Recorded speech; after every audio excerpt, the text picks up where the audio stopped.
اور یہ بنی اسرائیل ان منتروں کے پیچھے لگ گئے جو سلیمان علیہ السلام کی سلطنت کے زمانے میں شیاطین پڑھا کرتے تھے، اور سلیمان علیہ السلام نے کوئی کفر نہیں کیا تھا۔ البتہ شیاطین لوگوں کو جادو کی تعلیم دے کر کفر کا ارتکاب کرتے تھے۔ نیز یہ بنی اسرائیل اس چیز کے پیچھے لگ گئے جو شہر بابل میں ہاروت اور ماروت نامی دو فرشتوں پر نازل کی گئی تھی۔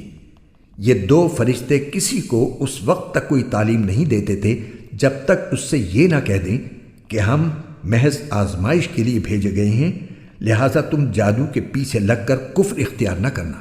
پھر بھی یہ لوگ ان سے وہ چیزیں سیکھتے تھے جس کے ذریعے مرد اور اس کی بیوی میں جدائی پیدا کر دیں۔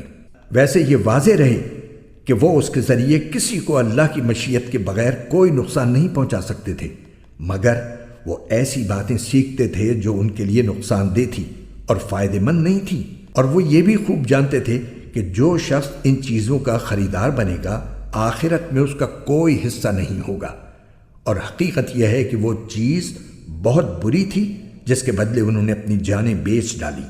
کاش کہ ان کو اس بات کا حقیقی علم ہوتا، اور اس کے برعکس اگر وہ ایمان اور تقوی اختیار کرتے تو اللہ کے پاس سے ملنے والا ثواب یقیناً کہیں زیادہ بہتر ہوتا۔